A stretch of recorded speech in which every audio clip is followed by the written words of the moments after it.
The Perseverant IAS. Hey guys, welcome back to our channel. और आप सभी लोगों का एक बार फिर से हार्दिक अभिनंदन करता हूं अपने इस यूट्यूब चैनल पे। और हम लोग कर रहे थे ALP के प्रीवियस ईयर के सॉल्यूशन, जो 2019 में सेकंड शिफ्ट में आ चुका है। तो इसके 3 पार्ट अपलोड हो चुके हैं ऑलरेडी। तो जिन्होंने नहीं देखा है वो पहले उस पार्ट्स को देख लें, तब आगे चलें, क्योंकि प्रिपरेशन होनी चाहिए फुल फ्रॉम द बिगिनिंग। तो आज हम लोग पार्ट 4 करने वाले हैं और इसमें ज़्यादा से ज़्यादा क्वेश्चन को हम लोग अटेम्प्ट करने की कोशिश करेंगे। तो चलिए बिना किसी देर करते हुए आप सभी लोग नज़र बनाते हैं। हम सभी लोग मिलकर नज़र बनाते हैं कि आज का जो पहला क्वेश्चन निकल कर आ रहा है वो क्या निकल कर आ रहा है। चलिए, तो सवाल ये बोल रहा है कि if 2 equal resistance are connected in parallel configuration then the resultant resistance will be. देखिए, ये जो क्वेश्चन पहले निकल कर आ रहा है ये एकदम बेसिक इलेक्ट्रिसिटी का सवाल है। किस चीज़ का सवाल है? Basic electricity. बेसिक इलेक्ट्रिसिटी का एक बेसिक सा सवाल है। इसमें पूछा गया, ये एकदम 10th क्लास का, भाई जिन्होंने 10th क्लास में इलेक्ट्रिसिटी पढ़ा होगा तो वो इसको बना सकते हैं। इसमें पूछा जा रहा है कि 2 समान मान का प्रतिरोध है और उसको जो है पैरेलल कॉम्बिनेशन में, यानी कि समांतर क्रम में जोड़ा गया है।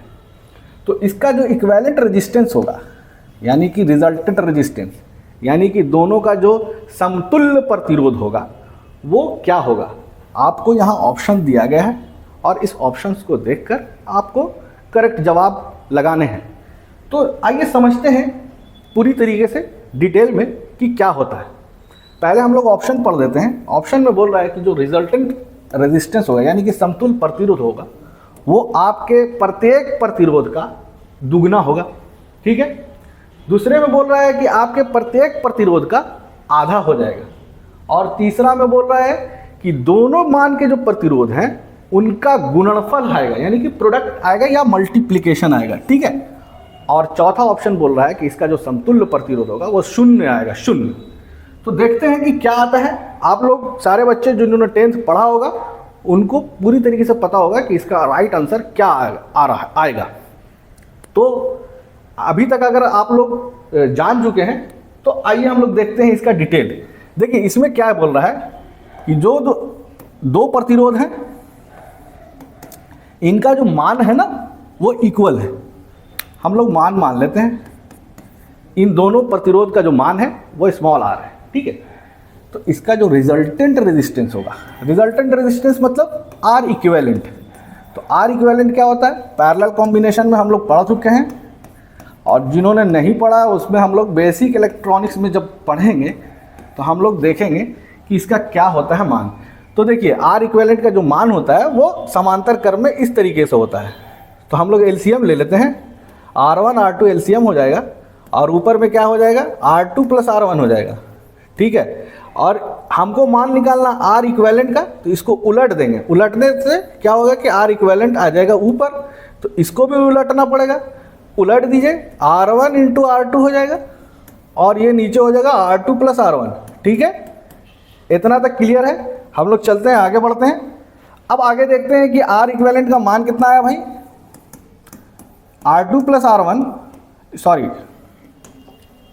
R इक्विवेलेंट का मान क्या आया? R1 × R2, R2 + R1। ठीक है।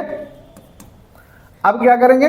ऊपर में दोनों प्रतिरोध का गुणनफल और नीचे में दोनों प्रतिरोध का सम निकालेंगे हम लोग। तो चूंकि हमको पता है कि R1 और R2 जो है आपस में इक्वल है और इसका हम लोगों ने मान लिखा था, माना था, वो R है। तो R × R upon R + R क्या हो गया भाई? ये हो गया R², ये हो गया 2R। ठीक है। इतनी बातें समझ में आ रही है आपको? अब क्या करेंगे? एक R से एक R उड़ जाएगा, क्या हो जाएगा मेरा? R/2 हो जाएगा। मतलब कि जो प्रत्येक प्रतिरोध का जो ओरिजिनल रेजिस्टेंस था और समतुल्य प्रतिरोध का जो रेजिस्टेंस आया वो क्या आ गया? देखिए, कंपेयर कीजिए। R था, R/2 आ गया। इसका मतलब है कि हमारा जो प्रत्येक प्रतिरोध का जो मान था उसका रिजल्टेंट प्रतिरोध का मान आएगा वो आधा हो जाएगा। क्या हो जाएगा? इसलिए इसका जो राइट आंसर है वो ऑप्शन नंबर बी होगा। ठीक है, तो जिन लड़के भी, जो भी स्टूडेंट इसका ऑप्शन बी किए थे वो बिल्कुल सही थे। चलिए बढ़ते हैं आपके नेक्स्ट क्वेश्चन में। आज का जो नेक्स्ट सवाल निकल कर आ रहा है वो आ रहा है पावर इलेक्ट्रॉनिक्स से। नेक्स्ट सवाल जो है ये पावर इलेक्ट्रॉनिक्स का सवाल है, बेसिक सा सवाल है। आप लोग ध्यान से देखिए, और अगर जो क्वेश्चन आपको नहीं समझ में आया करे एग्जाम में, तो एग्जाम पॉइंट ऑफ व्यू से मैं बता रहा हूँ कि अप्रोच क्या रखना होता है। वो रखना होता है कि आपको ऑप्शंस को कट करने होते हैं, यानी कि reduce the options makes the correct answers, यानी कि आप जितने ऑप्शंस को कट कीजिएगा आपका फाइनल आंसर निकल कर आएगा। बट थोड़ा बेसिक सा नॉलेज आपको होना चाहिए। अगर बेसिक सा नॉलेज नहीं रहेगा तो आप तो भैया करेक्ट ऑप्शन के पास नहीं पहुंच पाइएगा। इसलिए बेसिक सा नॉलेज तो आपको होना चाहिए। देखिए पावर इलेक्ट्रॉनिक्स का जो अगला सवाल है इसमें बोल रहा है कि भैया नीचे दिए गए ऑप्शंस में आपको रॉन्ग स्टेटमेंट फाइंड करना है। किसके रिगार्डिंग? एलईडी या एलसीडी टीवी के अकॉर्डिंग। हम लोग जो है आजकल जो टीवी यूज़ करते हैं अपने घरों में, या फिर हम अपने जो लैब में, जो अभी हमारा जो स्टूडियो है इसमें भी जो पैनल यूज़ कर रहे हैं वो एलईडी कर रहे हैं। ठीक है, तो बेसिकली एलईडी पैनल क्या होते हैं? वो बेसिकली बेस्ड होते हैं एलईडी लाइट्स पे, यानी कि लाइट इमिटिंग डायोड्स पे ये बेस्ड होते हैं। इनका पावर कंजम्पशन बहुत कम होता है, यानी कि ये जो इलेक्ट्रिकल सप्लाईज जो होते हैं वो कम कंज्यूम करते हैं। ठीक है, इसीलिए आजकल जो है एलसीडी को भी इम्प्रूव कर दिया गया है एलईडी में। ठीक है, पहले एलसीडी यूज़ होता था। एलसीडी में क्या होता था? उसका लिक्विड क्रिस्टल डिस्प्ले होता था। ठीक है, और उसका जो डेफिनेशंस होता था वो थोड़ा सा लो क्वालिटी का पिक्चर्स आता था, लेकिन इसको तब्दील कर दिया गया एलईडी टीवी में। इससे ये फ़ायदा हुआ कि इसकी क्वालिटी भी बढ़ गई, इम्प्रूव हो गई, पिक्चर क्वालिटी, साउंड क्वालिटी। आजकल हर टीवी में डॉल्बी साउंड्स आते हैं। ठीक है, तो बेसिकली एलसीडी से कन्वर्ट किया गया, इम्प्रूव किया गया एलईडी में। तो ये बेसिकली जो सवाल निकल कर आया है वो टीवी से ही निकल कर आ रहा है कि एलसीडी और एलईडी टीवी के जो बैक लाइट्स होते हैं वो किस चीज़ के होते हैं। ठीक है, तो बात करेंगे कि किस चीज़ के होते हैं भाई, तो स्टेटमेंट पढ़ेंगे। यहाँ आपको फाइंड करना राइट स्टेटमेंट नहीं, आपको फाइंड करना रॉन्ग स्टेटमेंट। ये नहीं कि राइट स्टेटमेंट तो यहाँ 3 दिए हुए हैं, आपको कट करते हुए चलना है कि कौन कौन से राइट स्टेटमेंट्स हो सकते हैं। ऑटोमेटिकली आपके रॉन्ग स्टेटमेंट फाइंड हो जाएंगे। अगर मैं बात करूं ऑप्शन ए के, तो LED are used for backlighting the LCD screen और एलईडी टीवी। चूंकि ये एलईडी टीवी है या एलसीडी टीवी है, इसको बैकलाइट किया जाता था, यानी कि पीछे से जो लाइटिंग दिया जाता था वो एलईडीज के द्वारा दिया जाता है। ठीक है, तो ये ऑप्शन बिल्कुल सही है। तो इसको, यानी कि ये ऑप्शन सही है, तो मेरा जो आंसर होना चाहिए वो ये नहीं होगा। ठीक है, सेकंड वाले ऑप्शन को पढ़ूंगा तो इसमें बोल रहा है कि CFLs are used for backlighting the LCD screen and LED TV, यानी कि ये बोल रहा है कि CFL यूज़ किया जाता है। पहले ऑप्शन में देखेंगे तो एलईडी का बात कर रहा है बैकलाइटिंग के लिए, दूसरे में बोल रहा है CFL यूज़ किया जाता है। तो भैया जब एलईडी, मैंने बोल दिया कि ये करेक्ट है, एलईडी और एलसीडी में बैकलाइटिंग के लिए एलईडी का यूज़ इस्तेमाल किया जाता था या किया जाता है, तो CFL तो कभी होगा नहीं। CFL जानते हैं, ये कार्बन फ्लोरेसेंट लाइट होता है, वो बेसिकली हाई लाइटेड होते हैं, हाई बीम्स लाइट होते हैं, तो इनका पावर कंजम्पशन जो है ना बहुत हाई होता है, तो ये तो कभी भी होएगा नहीं। तो देखिए रॉन्ग ऑप्शन यही तो पकड़ा गया, इसलिए जो हमारा आंसर है इस ऑप्शन का, इस क्वेश्चन का जो आंसर निकल कर आएगा वो यही आएगा। यही रॉन्ग स्टेटमेंट था कि भाई CFL को बैकलाइटिंग के लिए यूज़ नहीं किया जाता है LCD पैनल्स में और LED टीवी के पैनल्स में। ठीक है, बात समझ में आ गई।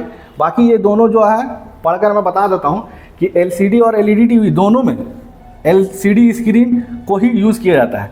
देखिए बोल रहा है कि LED टीवी रहे चाहे LCD स्क्रीन रहे, दोनों में जो है ना LCD ही स्क्रीन का इस्तेमाल किया जाता है for displaying the pictures images. ठीक है, तो ये बिल्कुल सही है। LED का यूज़ किस लिए किया जाता है वो हम लोग पर्टिकुलर जब LED टीवीज़ पढ़ेंगे ना तब बताएंगे कि LED और LCD में क्या फ़र्क हो जाता है। बट दोनों में जो स्क्रीन यूज़ होता है वो लिक्विड क्रिस्टल ही यूज़ होता है। देखिए मैंने अभी आपको बताया कि मैं जहाँ स्टूडियो में वीडियो बना रहा हूँ, तो ये इसका जो पैनल है वो बेसिकली क्या है, एलईडी टीवी है, बट आप देख रहे होंगे कि इसका जो टीवी का जो बेसिकली स्क्रीन है वो एलसीडी की ही तरह लग रहा है, कोई फ़र्क नहीं लग रहा। बट इसको एलईडी टीवी क्यों बोला गया है वो हम लोग जानेंगे कि क्यों बोला जाता है, ठीक है। तो फिलहाल चौथा ऑप्शन क्या बोल रहा है कि एलईडी टीवी में क्या होता है, एलईडी को प्लेस किया जाता है चारों किनारों पे। देखिए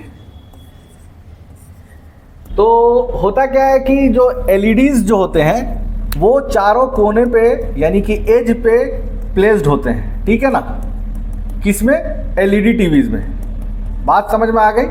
चारों एजेस पे जो है एलईडीज टीवीज को एलईडीज टीवी में रखे रहते हैं एलईडी को, ताकि पूरे स्क्रीन को ये कवर किया जा सके। अगर मान लिया कि मेरा इतना एरिया है, अगर चारों कोनों पे अगर मैं किसी हाई लाइट बीम वाले डिवाइस को अगर रख दूं तो ये पूरे एरिया को कवर अप कर लेगा, ठीक है। तो बेसिकली इस सवाल का जो जवाब निकल कर आया है वो निकल कर आया है बी, यानी कि इसमें रॉन्ग स्टेटमेंट ये है भाई कि एलसीडी या एलईडी टीवी में बैकलाइट के लिए क्या चीज़ का इस्तेमाल नहीं किया जा सकता है, वो सीएफएल का।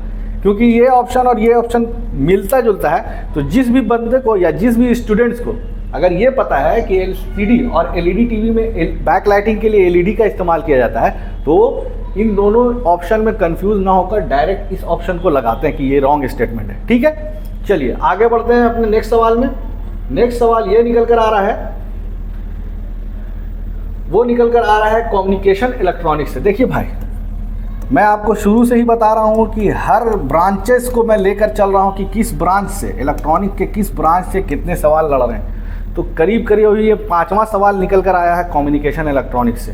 तो आप लोगों को मैं at the end of this session मैं ये बताऊंगा कि किस ब्रांच को या किस टॉपिक से आपको ज़्यादा क्वेश्चन लड़ सकेंगे या लड़ेंगे या लड़ने वाले हैं, वो मैं बताऊंगा, ताकि आप उस पर्टिकुलर ब्रांच को कुछ अच्छे डिटेलिंग में पढ़ लीजिए, ताकि आपको ज़्यादा से ज़्यादा नंबर जो है आ सके, ठीक है। चलिए बढ़ते हैं अपने सवाल की तरफ।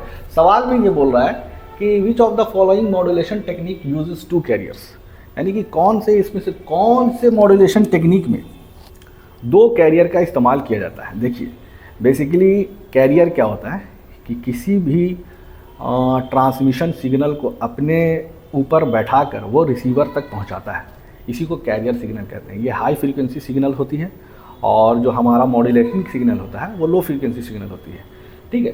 तो कैरियर सिग्नल्स जो होते हैं वो बेसिकली बहुत इंपॉर्टेंट काम करते हैं, ज़्यादा दूर तक इनकी एनर्जी रहती है। अगर मान लिया जाए कि ये मेरा ट्रांसमीटर है और ये रिसीवर है, और यहाँ से किसी भी सिग्नल को यानी कि मॉड्यूलेटिंग सिग्नल को, यानी मॉड्यूलेटिंग सिग्नल क्या होता है, वो मैसेज सिग्नल कहलाता है। क्या कहलाता है, मैसेज सिग्नल। कोई भी आप मैसेज को ट्रांसमिट कर रहे हैं किसी रिसीवर तक, तो उसी को बोलते हैं मॉड्यूलेटिंग सिग्नल। तो मॉड्यूलेटिंग सिग्नल को अगर आप भेजेंगे ना ट्रांसमीटर से रिसीवर तक, बीच रास्ता में आकर ही इसकी एनर्जी जो है ख़त्म हो जाती है, क्योंकि लो फ्रीक्वेंसी सिग्नल होती है। क्या होती है modulating signal, low frequency signal होती है। इसीलिए मॉड्यूलेटिंग सिग्नल को जो है ना कैरियर सिग्नल के साथ जोड़कर भेजा जाता है। तो कैरियर सिग्नल का क्या काम है, सिर्फ कैरियर करना है, किसी चीज़ को उठाना।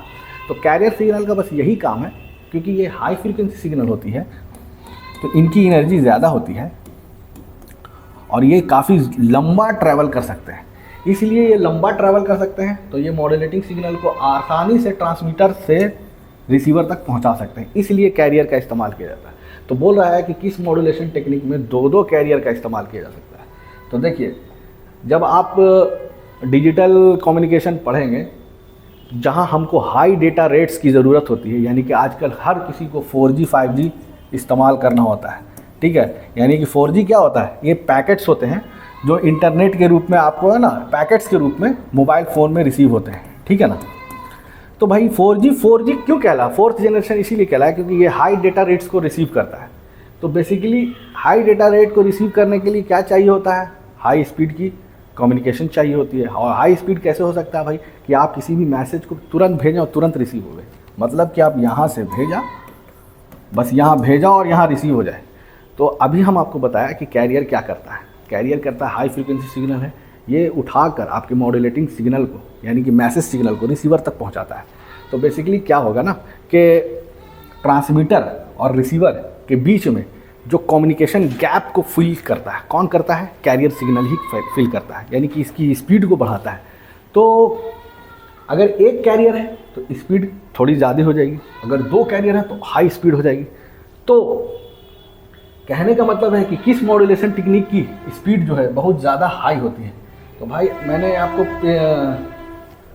पिछले ही सवाल में बताया था, इससे पहले वाले मॉड्यूलेशन कम्युनिकेशन इलेक्ट्रॉनिक्स के जो प्रीवियस क्वेश्चन आया था, इसमें मैंने आपको बताया था QAM के बारे में। अगर नहीं पता है तो पीछे आप देख लीजिए। तो इसमें इसको बोलते हैं फ्रीक्वेंसी शिफ्ट की, इसको टाइम डिवीज़न मल्टीपल एक्सेस बोलते हैं, और इसको बोलते हैं एम्पलीट्यूड शिफ्ट की, और इसको बोलते हैं क्वाड्रेचर एम्पलीट्यूड मॉड्यूलेशन। तो ये तीनों में सिंगल कैरियर की इस्तेमाल होती है। क्या होती है? Single carrier. तो दो कैरियर कौन बचा? Double career. डबल कैरियर का जो इस्तेमाल किया जाता है वो क्वाड्रेचर एम्पलीट्यूड मॉड्यूलेशन में इस्तेमाल किया जाता है इसका। इसलिए इस क्वेश्चन का जो राइट आंसर है वो ऑप्शन नंबर डी है। बढ़ते हैं अपने नेक्स्ट सवाल की तरफ। नेक्स्ट सवाल ये रहा आपकी स्क्रीन पे।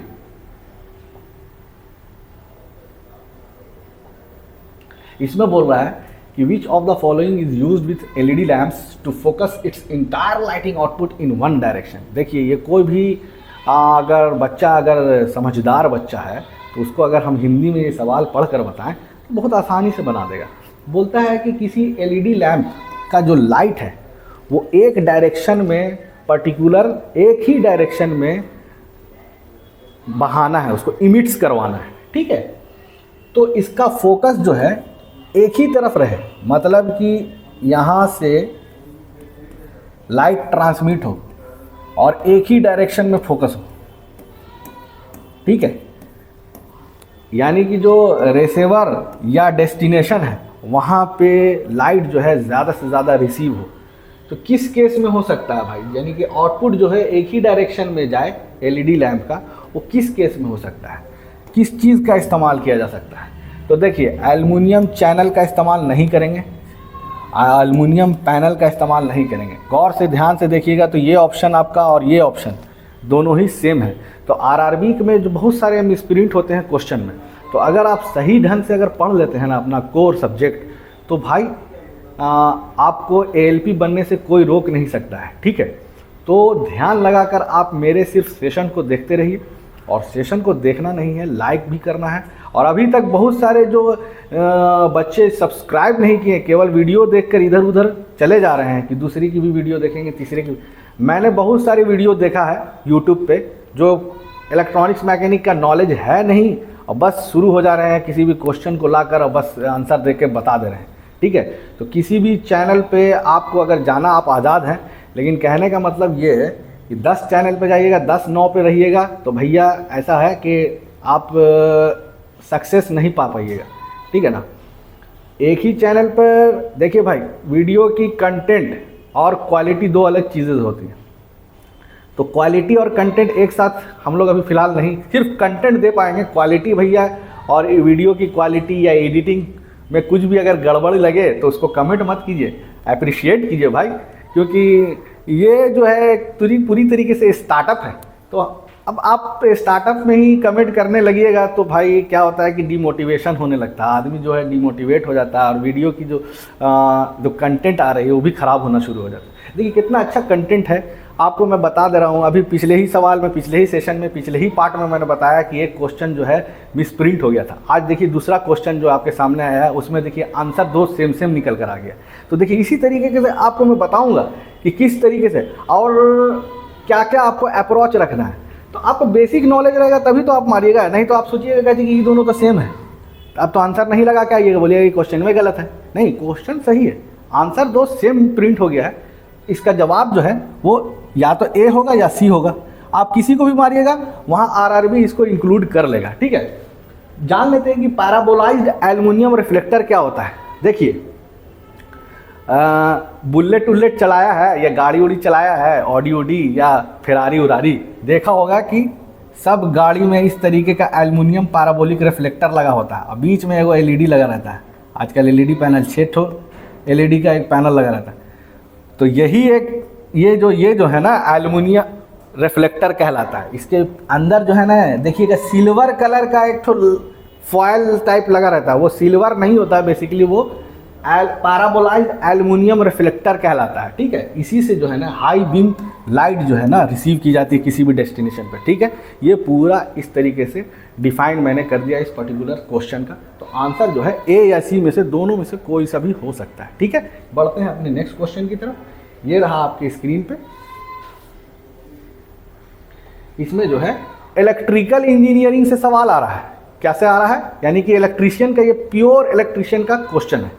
इसमें बोल रहा है कि भैया किसी भी ट्रांसफार्मर का पावर लॉस क्या होता है। ठीक है, किसी भी ट्रांसफार्मर का पावर लॉस क्या होता है, तो आपको पता होना चाहिए कि मान लिया कि कोई ट्रांसफार्मर है या कोई भी डिवाइस है, उसका एक साइड कहलाता है इनपुट और दूसरा साइड कहलाता है आउटपुट। इनपुट में आप कोई चीज़ दिया और आउटपुट में वो चीज़ नहीं मिला, ज़्यादा मिलना चाहिए था और उतना चीज़ भी नहीं मिला, तो क्या बोलते हैं हम लोग, बोलते हैं ना कि लॉस हो रहा है। कोई एक बंदा जो जिम जा रहा है, 8 रोटी खा रहा है और हड्डी दिख रहा है उसके गाल पे, तो इसका मतलब क्या चीज़ हो रहा है, इनपुट दिया जा रहा है सही सही और आउटपुट उसको उसके रिगार्डिंग या उसके रिस्पेक्ट में नहीं मिल पा रहा है, तो क्या होता है भैया, लॉस हो रहा है। उसका शक्ति का कहीं ना कहीं हनन हो रहा है, क्षय हो रहा है। इसी चीज़ को हम लोग बोल रहे हैं। तो ट्रांसफार्मर भी है कि हम लोग जितना इनपुट दे रहे हैं, पावर इनपुट दे रहे हैं और आउटपुट में उतना पावर मिल नहीं रहा है, तो इसका मतलब है कि बीच में कहीं ना कहीं इसका पावर लॉस हो रहा है, शक्ति का क्षय हो रहा है। तो शक्ति का जो क्षय हो रहा है उसी को बोला जा रहा है कि क्या कहलाता है भाई, तो बताते हैं। चलिए इसका ऑप्शन पढ़ते हैं। ऑप्शन में क्या बोल रहा है कि difference of the current between the secondary and primary coil. बोलता है कि प्राइमरी कॉइल में जो करंट बह रहा है और सेकेंडरी कॉइल में जो करंट बह रहा है, देखो सेकेंडरी कॉइल में यही करंट बहता है और प्राइमरी कॉइल में यही करंट बहता है। तो प्राइमरी कॉइल में जो करंट बह रहा है और सेकेंडरी कॉइल में जो करंट बह रहा है उसका डिफरेंस ही पावर लॉस कहलाता है, जो कि एकदम गलत है। ठीक है, ये पूरा गलत है। करंट का डिफरेंस नहीं होता है पावर लॉस। ठीक है, difference of the voltage between secondary and primary side, secondary side का जो वोल्टेज है V2 कहलाता है। तो बोलता है कि V2 माइनस V1 हो जाएगा पावर लॉस। गलत है भाई, ये भी गलत है, ना करंट होगा ना वोल्टेज होगा। अच्छा, addition of the power in secondary and primary, यानी कि यहाँ पे जो पावर है यानी कि V क्रॉस I और यहाँ पे जो पावर है V क्रॉस I, इन दोनों के एडिशन को बोलेंगे। किसको बोलेंगे, एडिशन को, यानी कि V1 गुना I1 प्लस, तो ये तो कोई भी बच्चा बता पाएगा आपको कि ये भी गलत होगा। भैया पावर लॉस बोल रहा है, आई इसमें लॉस में तो हमेशा डिफरेंस निकालेंगे, आई जोड़ दे रहा है, तो ये तो एकदम में गलत हो गया। तो देखिए reduce the option gives you the correct answer. अभी मैंने आपको बताया था कि जैसे जैसे ऑप्शन को रिड्यूस कीजिएगा आपका जो है आंसर जो है निकल कर सही आ जाएगा। तो भैया ये नहीं आया, ये भी नहीं आया, वोल्टेज भी नहीं होगा। हाँ, आंसर जो आपका सही है वो है ऑप्शन नंबर डी, यानी कि प्राइमरी साइड का जो पावर है और सेकेंडरी साइड का जो पावर है उसके डिफरेंस को ही पावर लॉस बोलते हैं। ठीक है, चलते हैं अपने नेक्स्ट सवाल पे। नेक्स्ट सवाल ये रहा आपका। सवाल निकल कर आ रहा है, वो निकल कर आ रहा है, सिंपल सा सवाल है, बेसिक सा मॉडर्न इलेक्ट्रॉनिक्स पे है। मॉडर्न इलेक्ट्रॉनिक्स एसएमपीएस का सवाल है। एसएमपीएस को बोलते हैं हम लोग स्विच मोड पावर सप्लाई। ये कंप्यूटर में लगा रहता है। ठीक है, सीपीयू में आप लोग देखा होगा एसएमपीएस लगा रहता है। तो एसएमपीएस का मतलब होता है स्विच मोड पावर सप्लाई, यानी कि ये स्विचिंग पर्पस के लिए यूज होता है। ठीक है, स्विच मोड पावर सप्लाई। तो बात करेंगे कि सवाल क्या बोल रहा है भैया। तो बोल रहा है, सवाल ये बोल रहा है कि भैया एसएमपीएस में किस सर्किट का इस्तेमाल जो है कंट्रोलिंग पर्पस के लिए यूज किया जाता है, यानी कि एसएमपीएस में कंट्रोलिंग पर्पस के लिए इनमें से कौन से फिल्टर सर्किट का इस्तेमाल किया जाता है। ठीक है, तो देखिए एलसी फिल्टर जो है ना रेक्टिफायर में इस्तेमाल किया जाता है for rectification of the ripples. ठीक है, ये आप लोग याद रखिएगा। रिपल्स के लिए यूज़ किया जाता है, रिपल्स को घटाया जाता है तो किस सर्किट में यूज़ किया जाता है? रेक्टिफायर में यूज़ किया जाता है। गलत। LCL रेक्टिफायर में यूज़ किया जाता है। गलत। EMI फ़िल्टर जो होते हैं वो बेसिकली एनालॉग फ़िल्टर है एक, और ये एनालॉग डिवाइसेस को फिल्टरिंग पर्पस के लिए यूज़ किया जाता है। तो ये जो फ़िल्टर है एनालॉग फ़िल्टर, ये तो होगा नहीं। डिजिटल फ़िल्टर यूज़ किया रहेंगे हम लोग। SMPS चूँकि ये डिजिटल डिवाइस में यूज़ हो रहा है। डिजिटल डिवाइस में यूज़ क्यों हो रहा है भैया? क्योंकि CPU, और CPU किसका पार्ट है? कंप्यूटर का पार्ट है। कंप्यूटर क्या होता है भैया? डिजिटल होता है ना, ठीक है। तो बेसिकली ये डिजिटल कंपोनेंट है SMPS। तो इसमें जो यूज़ होने वाला जो फ़िल्टर सर्किट है वो डिजिटल फ़िल्टर ही यूज़ होगा। और डिजिटल फ़िल्टर क्या होगा? PWM एक डिजिटल फ़िल्टर सर्किट है। PWM का मतलब होता है पल्स विड्थ मॉड्यूलेटेड या पल्स विड्थ मॉड्यूलेशन। ये इस तरीके से पल्स की जो चौड़ाई होती है इसी को बेसिकली कंट्रोल करता है। किसमें? SMPS के आउटपुट में, ठीक है। बात इतनी थोड़ी सी डिटेलिंग में मैंने बताई ताकि आपको आंसर ज़्यादा दिन तक याद रहे, ठीक है। मैं इतना डिटेलिंग हर सवाल का इसलिए देता हूँ, क्यों देता हूँ बताइए भाई? मैं इतना जो सवाल का डिटेलिंग दे रहा हूँ आंसर का, वो किस लिए देता हूँ? ये इसलिए देता हूँ कि आपका जो आंसर है वो ज़्यादा दिन तक याद रहे। कम से कम इतना दिन तक तो याद रहे कि आप एग्ज़ाम आराम से दे दीजिए, ठीक है। चलिए बढ़ते हैं अपने नेक्स्ट सवाल की तरफ। नेक्स्ट सवाल ये रहा आपके स्क्रीन पे। बोल रहा है कि वाई द ट्रांसफॉर्मर। देखिए सबसे पहले तो आपको बता दूं कि देखिए SMPS का ये लगातार दूसरा सवाल, इसलिए आपको SMPS के बारे में डिटेलिंग एक पर्टिकुलर डिटेल्ड वीडियो में ला कर दूंगा, ठीक है। तो चलिए बढ़ते हैं। फिलहाल कि बोल रहा है कि SMPS में ट्रांसफॉर्मर का जो साइज़ होता है ना, साइज़ वो छोटा क्यों होता है? तो जैसा कि मैं बोल रहा हूँ कि SMPS में जो यूज़ होता है ट्रांसफॉर्मर, उसका साइज़ क्यों छोटा रहता है? एकदम कॉम्पैक्ट रहता है। भैया आप लोग ट्रांसफॉर्मर जो यूज़ करते हैं रेक्टिफायर वगैरह में या स्टेबलाइज़र वगैरह में, उसका भी साइज़ जो होता है ना इतना बड़ा होता है। देख लीजिएगा, अगर 909 का जो ट्रांसफॉर्मर है वो इस तरीके का रहता है, इतना बड़ा सा, मतलब कि कुछ इतना साइज़ का रहता है। मैं दिखा दूँ अगर स्क्रीन पे तो कुछ इतना बड़ा का रहता है, ठीक है। रेक्टिफायर में भी यूज़ होता है इतना बड़ा ट्रांसफॉर्मर, लेकिन SMPS में इससे भी छोटा ट्रांसफॉर्मर का यूज़ किया जाता है। तो आखिर इसके पीछे का रीज़न क्या है भाई? ये जानने की हम लोग कोशिश करेंगे। ये जानने की कोशिश करने का कोई वजह नहीं है, 4 ऑप्शन दे रखा है इसमें, हम लोग इसको देखेंगे। तो देखिए SMPS अभी मैंने बताया है कि SMPS का क्या काम है। SMPS एक डिजिटल डिवाइस है, वो CPU में यूज़ होता है। और किस लिए यूज़ होता है? स्विचिंग पर्पज़ के लिए यूज़ होता है, ठीक है। तो जाहिर सी बात है कि इसकी जो हाई फ्रीक्वेंसी पे जो ऑपरेशन होगी वो एकदम हाई होनी चाहिए, यानी कि इसका जो हाई फ्रीक्वेंसी ऑपरेशंस होने चाहिए वो एकदम स्मूथ होने चाहिए। तो पहला ही ऑप्शन जो है आपका राइट आंसर है। इसमें बोल रहा है कि हाई फ्रीक्वेंसी पे जो इसका ऑपरेशन होगा उसी के लिए यूज़ होता है स्मॉलर साइज़ वाला ट्रांसफॉर्मर। लेकिन हम लोग आगे का भी पढ़ लेते हैं कि क्या बोल रहा है इसके ऑप्शन। तो ये बोलता है कि हाई एफिशिएंसी के लिए ट्रांसफार्मर का साइज़ छोटा होना कोई मायने नहीं रखता है। छोटे से छोटे ट्रांसफार्मर की एफिशिएंसी भी कम होती है, बड़े से बड़े ट्रांसफार्मर की एफिशिएंसी भी ज़्यादा होती है। ऐसा कोई मतलब नहीं है कि इसका ट्रांसफार्मर का साइज़ अगर आप छोटा कीजिएगा तो इसकी एफिशिएंसी जो है बढ़ जाएगी, ठीक है। लो पावर फैक्टर, छोटा साइज़ कीजिएगा तो पावर फैक्टर घट ना जाए या कम हो जाएगा इसलिए यूज़ किया जाता है, नहीं, ऐसा कोई मतलब नहीं है कि आप साइज़ पे पावर फैक्टर डिपेंड ही नहीं करता है। यानी कि पावर फैक्टर और इफ़िशेंसी ये साइज़ पे डिपेंड नहीं करता है, ठीक है। तो ये दोनों ऑप्शन कट हो गया।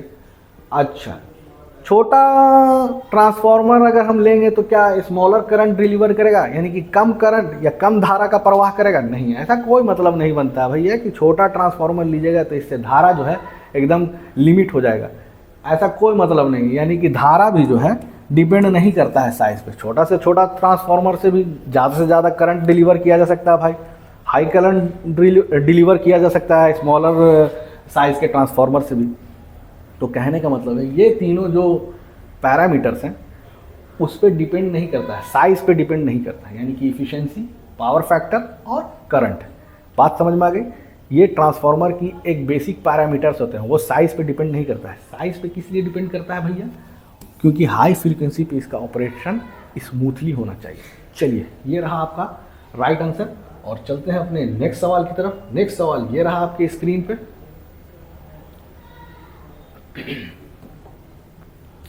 नेक्स्ट सवाल ये बोल रहा है कि इन कंप्यूटर्स, देखिए अभी ये तीसरा सवाल आ गया है कंप्यूटर से, यानी कि मॉडर्न इलेक्ट्रॉनिक्स से।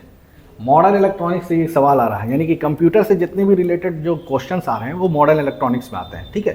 तो इसमें 2 सवाल तो SMPS पे ही था और अभी काफ़ी सारे जो क्वेश्चन थे LED से भी आ रहे थे, ठीक है।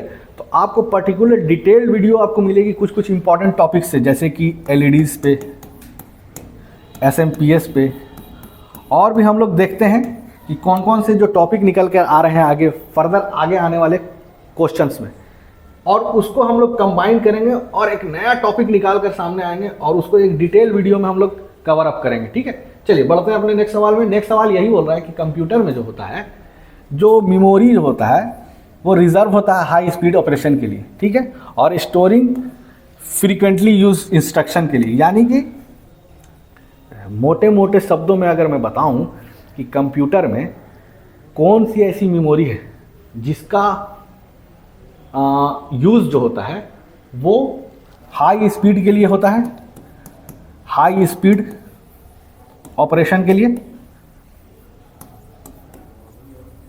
और दूसरा क्या है कि फ्रीक्वेंटली, यानी कि ज़्यादा से ज़्यादा यूज़ होने वाला इंस्ट्रक्शन को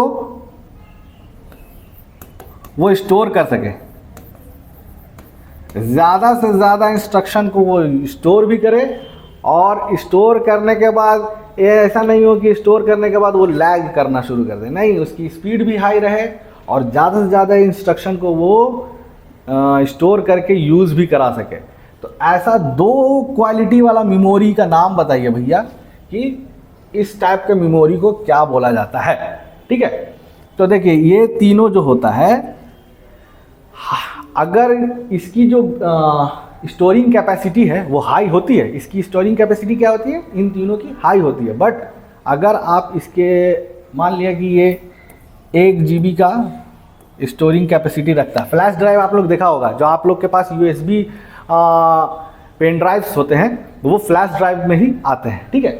तो बेसिकली उनका अलग अलग स्टोरिंग कैपेसिटी होती है। तो मान लिया फॉर एग्जांपल उसकी एक कैपेसिटी है, स्टोरिंग कैपेसिटी है 1 GB, ठीक है।